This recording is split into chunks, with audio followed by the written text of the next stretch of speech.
Forget New Year, New You. This season is about slowing down, locking the doors, and cozying up at home with the one you really want to do nothing with. Your dog. After the holiday chaos, those quiet nights with a blanket, a podcast, and your pup feel like the reset you actually need. Ollie helps make those moments easier with fresh protein-packed meals made from real human-grade ingredients, so your dog can enjoy some quality comfort food too. Choose from 5 recipes and get a personalized plan for your dog's needs. Meals arrive perfectly proportioned with a scoop and storage container, so serving is fast and mess-free. And with Ollie's in-app on-demand health screenings, supporting your dog is easy, ensuring more cuddles for many years to come. Visit ollie.com/truecrime and use code TRUECRIME for 60% off your first box. So I'm really excited for my dinner tonight. I'm making rosemary cider chicken with roasted apples and butternut squash. Yummy. But in all honesty, I really don't know how to make that, so it's a good thing I have Home Chef. Home Chef delivers fresh, pre-portioned ingredients with step-by-step recipe cards right to your door. Not only do you learn how to cook an awesome meal, you save both time and money by not having to go to the grocery store and get more ingredients than you need. And because Home Chef has agreed to sponsor Court Junkie, you can now all get $30 off your first order by going to homechef.com/courtjunkie. That's homechef.com/courtjunkie. Hi, I'm Jillian, and welcome to episode 8 of the Court Junkie podcast.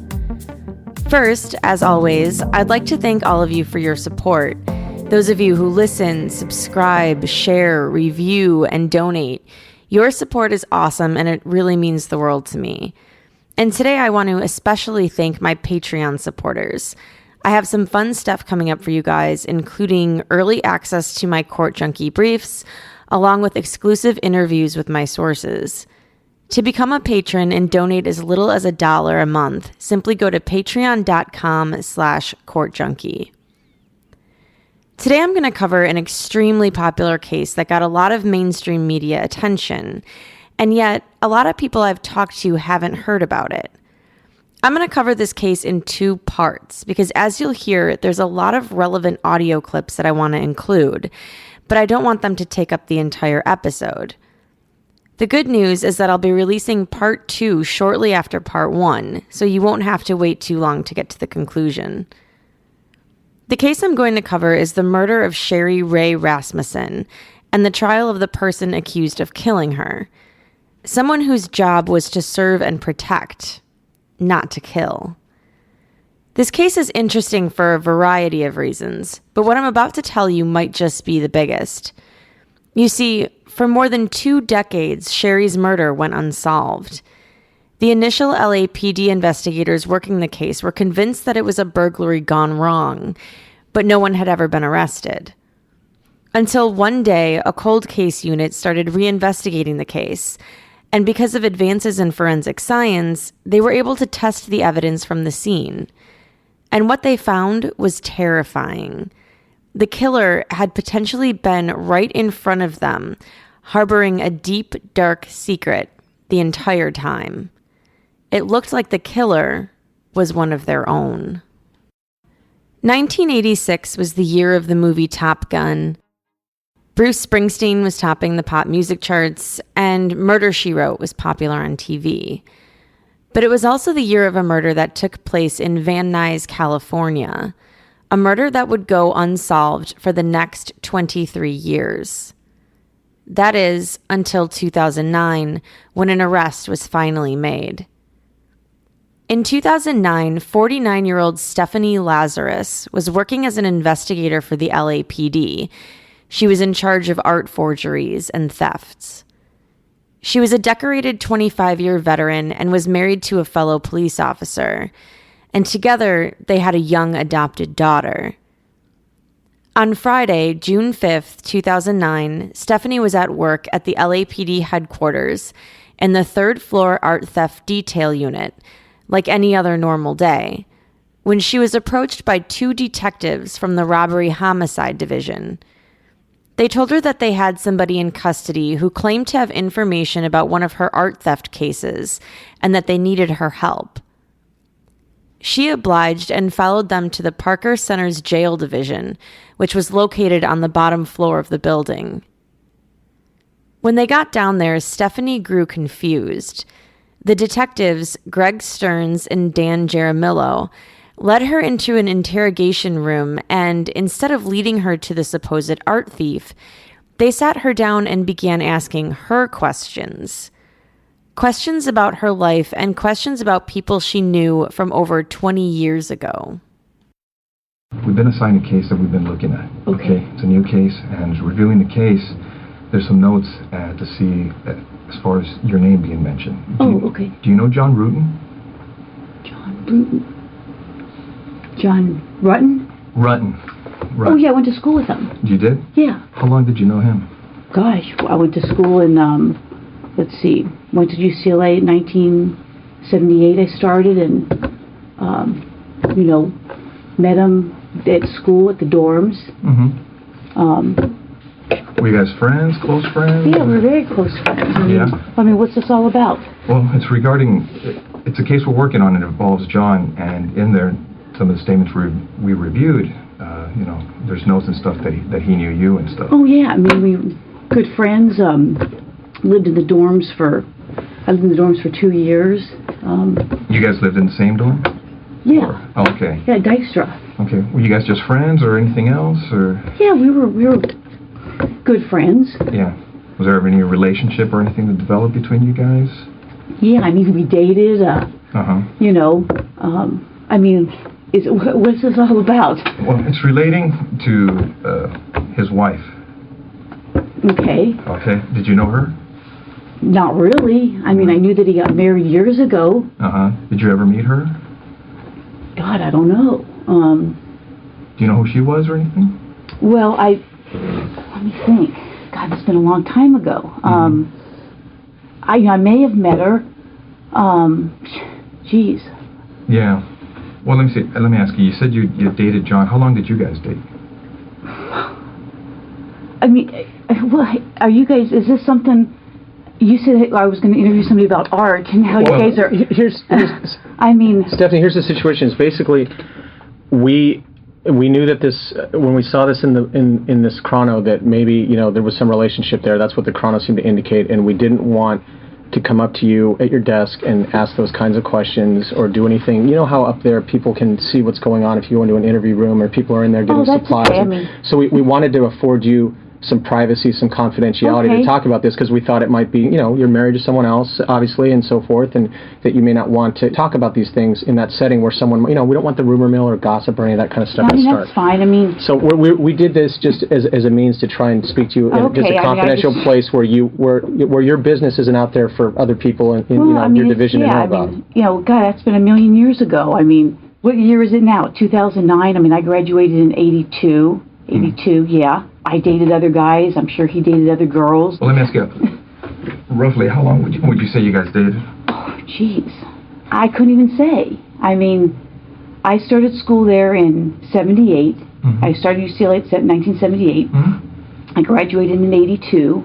I don't even remember what year he graduated, if it was a year or two before me. Okay. I think he was a little bit older than I was.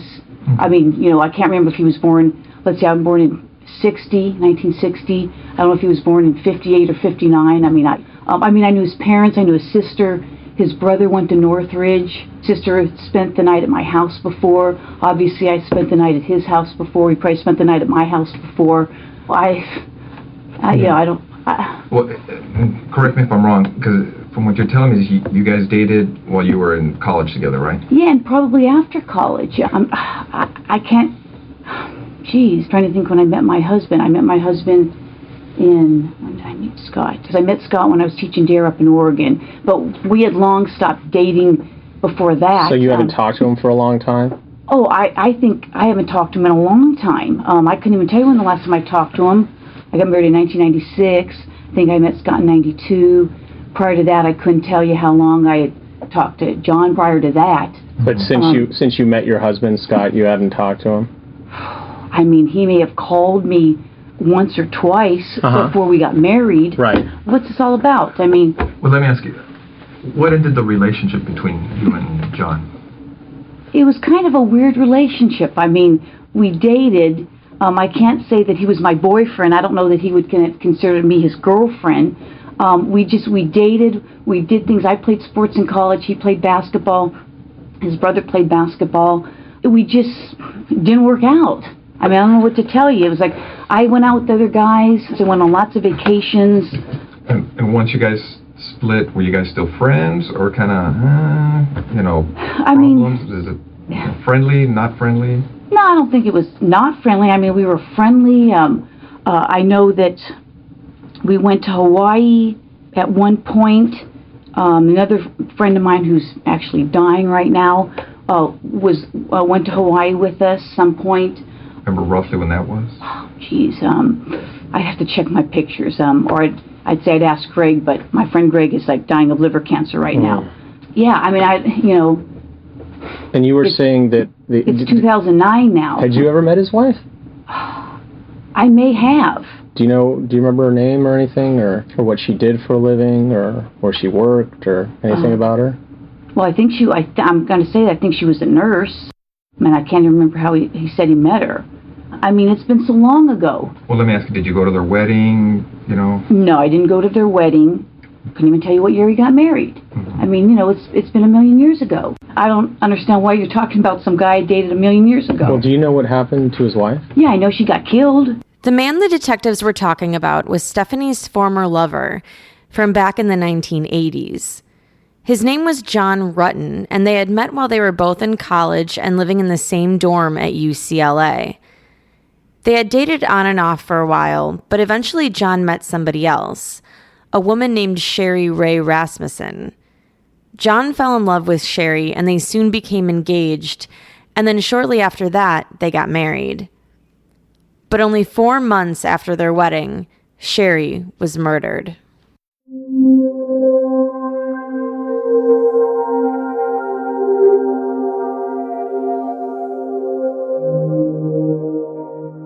In February 1986, Sherri Rasmussen was 29 years old and living in a townhome in Van Nuys, California, with her newlywed husband, John. She had gotten her master's degree in nursing from UCLA and was working as head nurse of the coronary care unit at Glendale Adventist Hospital. John worked as an engineer at a company called Micropolis, a disk drive manufacturer. By all accounts, the couple was young, happy, and in love. On the morning of February 24th, 1986, John left for work as he normally did. Sherri had decided to stay home that day because she wasn't feeling well. At 6 p.m., John returned home from work, but he came home to a very odd scene.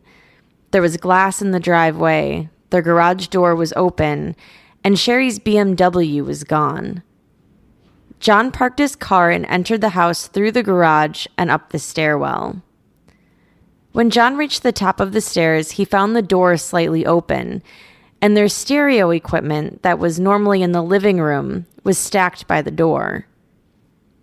In the living room, one of the drawers from a living room table had been pulled out, and everything inside it was dumped out onto the floor. Some of the shelves in their entertainment center were collapsed, and a stereo speaker was on the floor, along with a broken porcelain vase. And then there was Sherri, his new wife, lying on the floor in her bathrobe and nightshirt. She was dead and had been beaten and shot.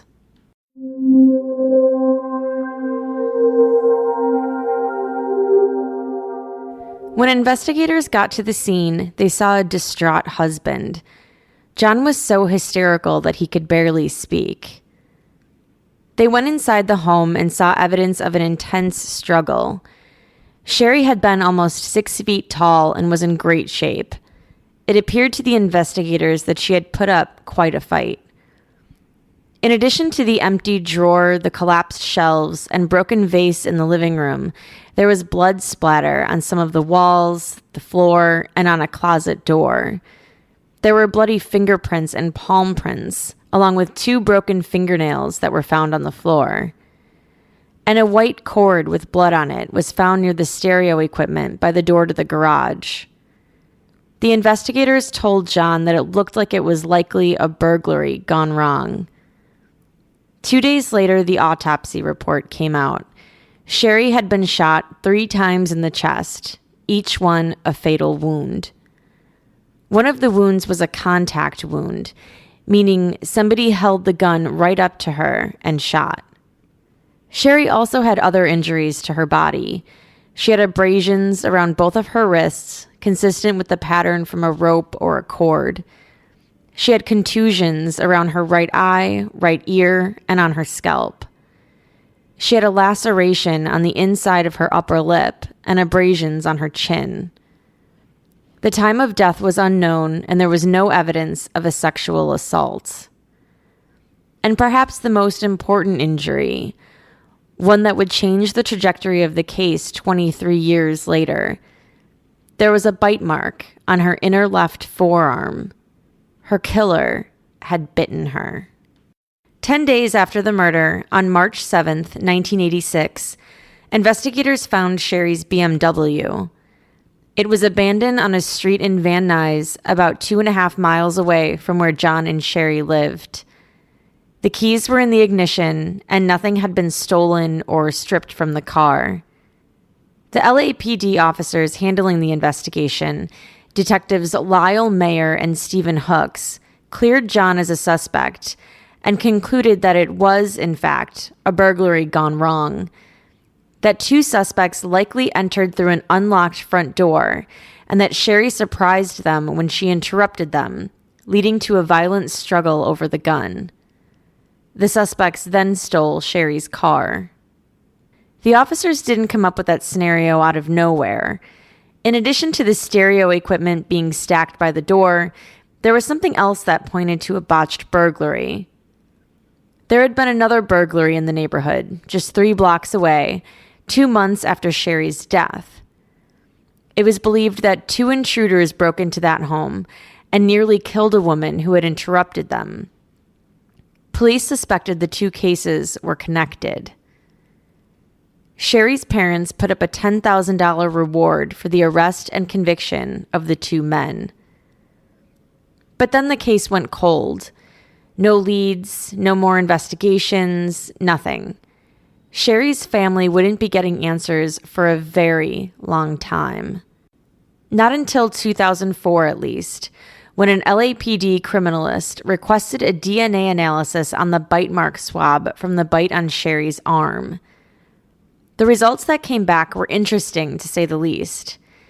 The DNA found on the bite mark swab was that of a female's, meaning Sherri's killer was likely a female.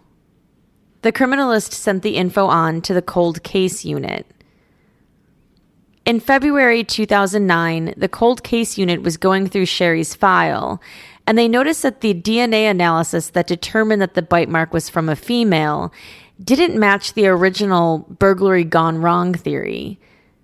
So who was this mysterious female killer? They decided to reinvestigate the case further. They started looking into who may have wanted Sherri dead. They came across the original police report that noted that a woman named Stephanie Lazarus was John's ex-girlfriend. The notation had a P.O. next to it, meaning that she had been a police officer. They then learned that this Stephanie had gotten into a confrontation with Sherri at Sherri's workplace. They contacted John and told him that they were reinvestigating the case. In light of the new DNA evidence, they asked him if he knew of any women who would have wanted to harm Sherri. John gave them Stephanie's name. They learned that Stephanie was currently still employed as an officer with the LAPD. In fact, she worked in the same building as they did. And this must have been quite a bombshell for these detectives. What was turning out to be the main suspect in the case was one of their own. Not just a police officer, but an LAPD officer. Someone who worked in the very same building as them. Weeks prior to interviewing Stephanie, An LAPD surveillance team tailed her and her daughter one day as they were leaving a Costco. They saw Stephanie throw a cup she had been drinking into a trash can, and so they retrieved it and tested it against the DNA from the bite mark. And sure enough, it was a match. So now we go back to that police interview with Stephanie from June 5th, 2009, in that interrogation room in the LAPD jail center. As you're listening, remember that the detectives have already determined that the DNA from the bite mark is a match. And they saw in the police reports from 1986 that she had gotten into a confrontation with Sherri at Sherri's workplace. You know, I don't understand why you're talking about some guy I dated a million years ago. Well, do you know what happened to his wife? Yeah, I know she got killed. What did you hear about that? I saw a poster at work. I'm sure I spoke to him about it. I think I spoke to another friend of his about it. And how did you first learn about that? Jeez. Someone could have called me. I could have heard it at work. I think at one point there may have been a flyer or something. I know a good friend of his... Were you on the job back then when that happened? Yeah, I think so. Yeah, I'm sure I was on the job. That's why I would have heard about it with the flyer. You know, I don't remember how I heard. I mean, I don't even remember what year it was. You said you thought his wife was a nurse. Do you have any idea where she was working at the time, or did he ever mention that to you? Was it a hospital or a doctor's office? I'm sure he must have mentioned it. Now that you're bringing that up, I think she worked at a hospital somewhere. And yeah, I may have met her at a hospital. I may have talked to her once or twice. At a hospital? Or more, you know. But being that you're you used to see John, you know, was it everything okay between you guys? I mean, there was never anything uncomfortable or anything between you and her? You know, I don't know. I mean, it's been so many years. I mean, I can't even remember if we had a conversation. I mean, I may have seen her. Geez, how many years ago was that? I don't even know what year she got killed. Where was his apartment? On Roscoe. Okay. Yeah, Roscoe and either east or west of DeSoto. Do you know where he moved after? Did he move after he got married, or do you know? Or I'm sure he did. Did you know where he was living, or somewhere in the valley? Did you ever visit him and his wife? No. No, never went out to, you know, get together, dinners, anything of that nature? No. I don't think we ever socialized. You know, he'd still call me. I can't say that I would. I mean, if he's married, I don't know that I would have called him. I mean, maybe. Who knows? I don't know. It's been a million years ago. Well, how long was John married before his wife died? I have no idea. Yeah, I have no idea. After his wife died, did you talk to him again or anything? Yeah, I mean, I did talk to him. Mm-hmm. I talked to him, probably his parents, probably some other friends. I'm sure I talked to him. Yeah. But you're not sure where he moved to after he got married? No idea. I mean, never went over to visit him, or I don't think. I mean, I don't think so. I don't know. I don't think I did. After John's wife died, you said you may have been talking to him. Did your relationship start up again? I would say no. Again, can you give me a year? I mean, this is like 2009. She died in 1986. Okay. Like I said, I'm faintly remembering that I went to Hawaii with my friend Greg. Greg and I got certified for scuba diving. And I'm thinking that John met us there, meaning Greg and I. That was something you guys kind of planned together, like go as a group, or you ran into him? Or? No, I think that obviously I must have talked to him. And I said, hey, I'm going to Hawaii with my buddy Greg. We just got certified scuba diving. We're going to be in Hawaii. Hey, if you want to come and join us, come join us. Right. And I think that's what it was. I mean, when you heard about John's wife being killed, I mean, what was your reaction? You thought you heard about it, what, through a friend or in a bulletin or Either something? a friend or a bulletin. I called the family. I called maybe some of his friends that I knew. And I mean, obviously it shocked you. If I heard it at work, which I may have, I faintly remember a bulletin going around. Either that or somebody called me. I honestly don't remember. Right. And then I probably called his family, I don't know initially, I can't say if I initially spoke to him or not. I honestly don't remember. I may have said to somebody, hey, have him call me if he wants to talk. And then he may have done that. Uh-huh. Do you know what the circumstances were regarding her death? Geez, let me think back. I don't know if it was, if it was a burglary or something. It's been so many years. I can faintly think that I may have saw a flyer. Yeah. May have had her picture on it. That's why I say, if somebody had called me, I may not have known what her last name was. I may have. Maybe if you told me, I would remember it. Do you remember the first name? Shelly, Sherri, I don't know, something maybe, like I said, it's been so many years. And if indeed Stephanie is Sherri's killer, she would certainly remember Sherri's name as well as the circumstances surrounding her death. So is she acting here, or is she really trying to recall the events from 20 plus years ago? From all the years, as far as you can remember, do you remember ever talking to her? Well, I said earlier, I may have, I may have talked to her. You mentioned a hospital, maybe. You may have talked to her at a hospital. Yeah, I may have. I'm thinking back now. You guys are bringing up all these whole memories. No, it kind of dusts off the cuff.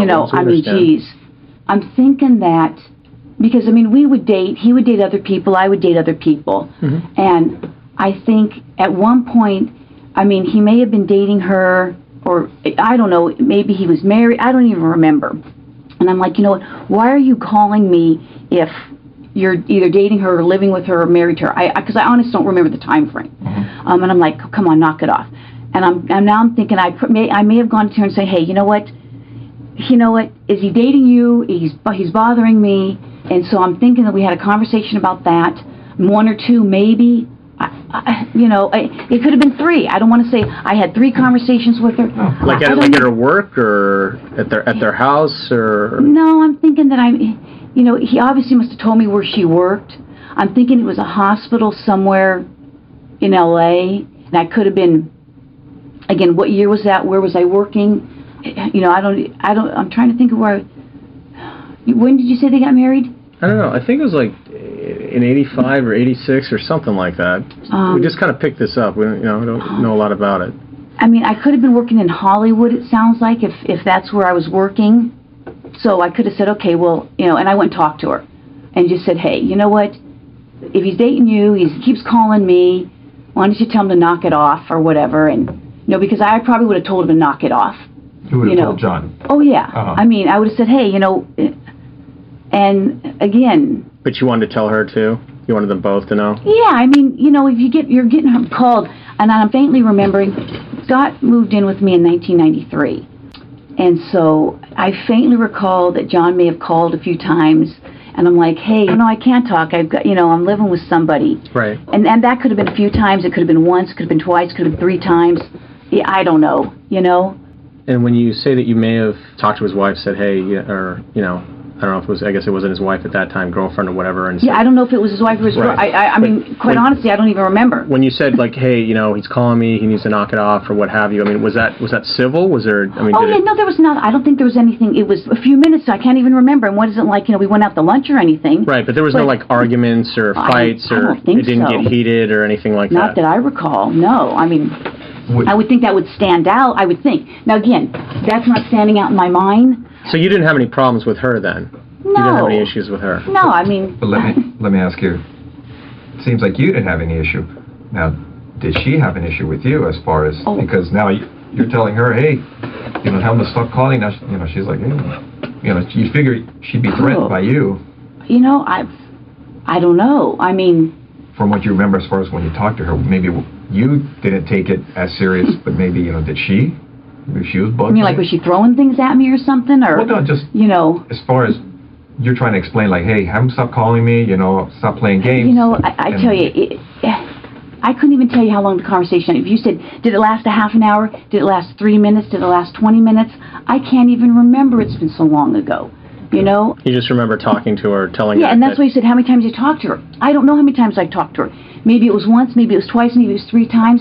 I honestly don't know. Now, we know for sure that Stephanie went to Sherri's work at the hospital at some point and confronted her. And Stephanie keeps saying that she may have gone there while she was on her way to work. But it will later come out at trial that Stephanie was actually working about 20 miles away from the hospital where Sherri worked. So it wouldn't be on her way. It would have been very much out of her way. And if she drove out of her way to confront another woman, I tend to think that would be something that would stand out in her mind, right? And you're saying when you went to see her, would you remember if it was at her house or at the place she worked at? No, I'm thinking that it was probably, for some reason I want to say that the hospital seemed that, if you say he got married in 85 or something, I'm thinking that, maybe the hospital was on my way to work in Hollywood. I mean, that's kind of sounding familiar.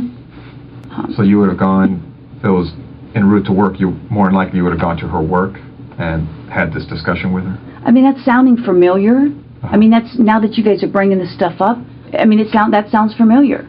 But again, I mean, what's this got to do with me dating him and her getting killed? I mean, I don't have anything to do with it. And well, like we said, we just literally got this the other day, and you're going through it, yeah, and you see your name. It's next door. Right, and so, I mean, obviously it's like we recognize the name, and we know that, you work next door to us, and so we're trying to get some background, we're trying to figure this out. I mean, this is from a long time ago. Oh, I know. And and things have been kind of slow for us, and so, Chief Beck has said, hey, I want you guys working, I don't want you just sitting around reading the paper. Yeah. So he's kind of pushing some older cases out even to the guys that work active cases, because, and so we see this, and we're just like, well, we want to talk to you about it, but of course, the only reason we did it here is because we're getting into some pretty personal stuff in your relationship. My husband's on the job, and we've been married we don't want to take the risk. We don't want to take the risk when one of those interview rooms, and even when the door closed, someone's going to get supplies and sees us on a monitor or hears or whatever. No, I appreciate it. I mean, I appreciate it, like I said. That's where people go when there's orals, when they're doing orals, guys will go in there and try and watch, and what are the answers to the questions, I didn't know that. Yeah, so we just want to afford you the most privacy and confidentiality we could. No, I appreciate it. Like I said, I mean,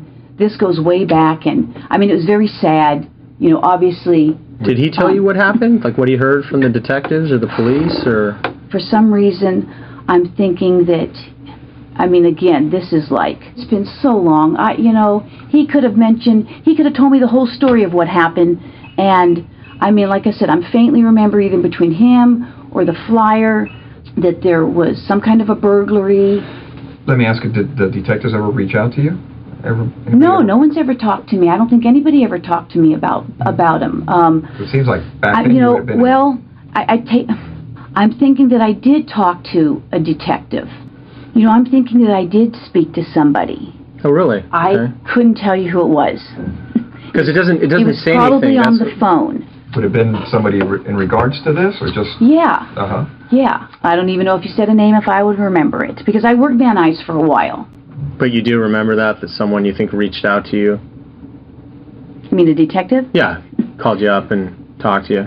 Or I called them, one of the two.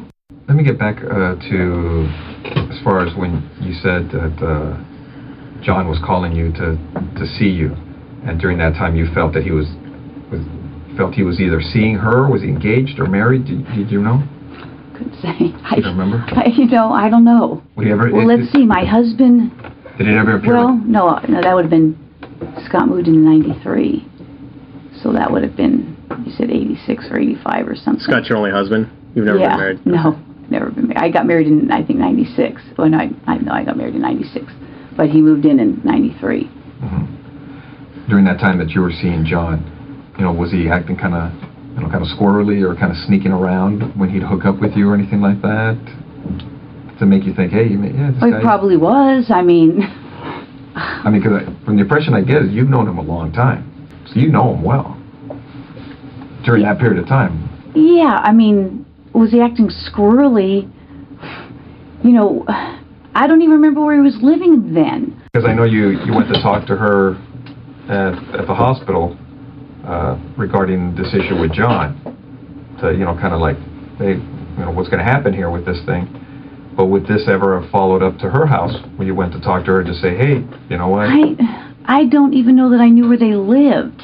That's what I'm saying. If I knew where they lived and I'd been there, if it was for something social, and I can't see how many times I saw her face to face. He lived on Roscoe. Did I ever see her there? I don't know.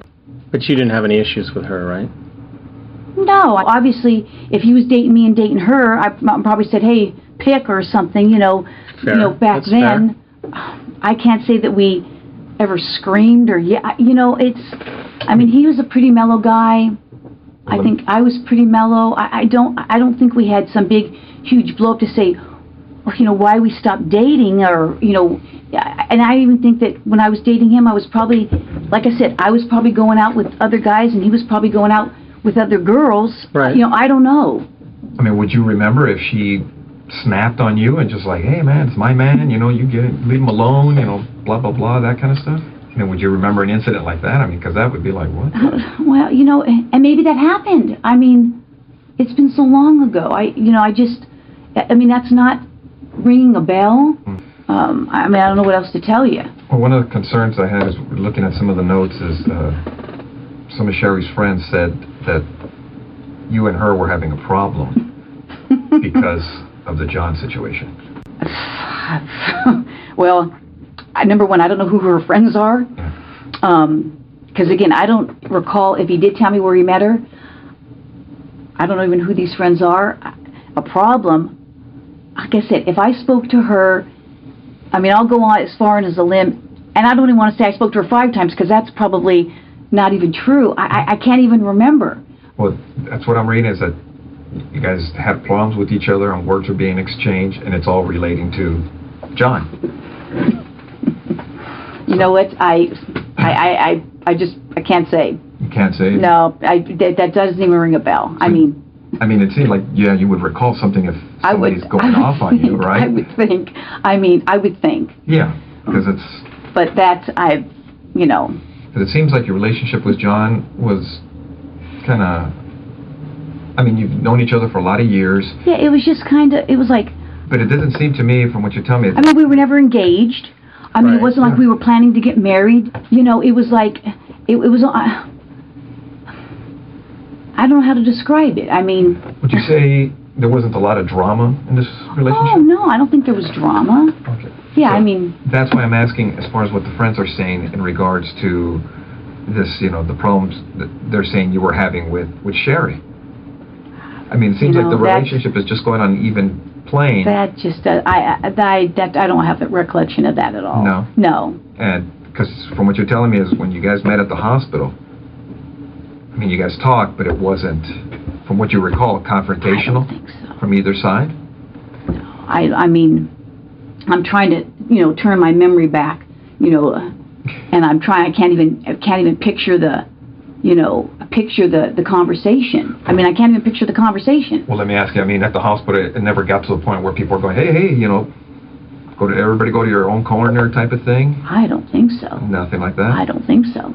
An additional piece of evidence the detectives had uncovered thus far was the fact that the bullets that had been used in the murder matched the same type of bullets that LAPD officers used back in 1986. And just weeks after Sherri's murder, Stephanie had walked into the Santa Monica Police Department and reported that her car had been broken into and that her personal gun, a .38 caliber, had been stolen. Coincidence? Well, tell me about this car getting broken into. Well, my car has been broken into several times. Oh, really? Did you ever lose anything, or? Yeah. Now that you mention it, let's see. I had a gun that was stolen. Mm-hmm. I had other stuff that was stolen. Not your duty gun, was it? No. Oh, that's good. Was it ever recovered? I don't know. No, I don't think so. Not that I know of. Never been notified? No. The car's been broken into, several times. Where did that happen when your gun was taken? I'm trying to remember. I'm sure you guys must know. Because my car was broken into in Ventura, I think in Santa Monica. I have relatives that live in Santa Monica and Venice. Who lives there? My uncle. Well, I had several uncles. Yeah. Could have been Santa Monica, Venice. My car's been broken into in Ventura before. I'm going to end part 1 right here. In part 2 of this episode, we'll finish this interrogation with the detectives turning up the heat, and then we'll go into the trial and the conclusion of this case. So, What do you guys think so far? Is Stephanie guilty of murdering her former lover's new wife? Is she lying about the confrontation they had? Let me know by tweeting me at CourtJunkiePod or join my Facebook group by searching Court Junkie Discussion on Facebook. And as always, please leave a review if you like the show. Thanks.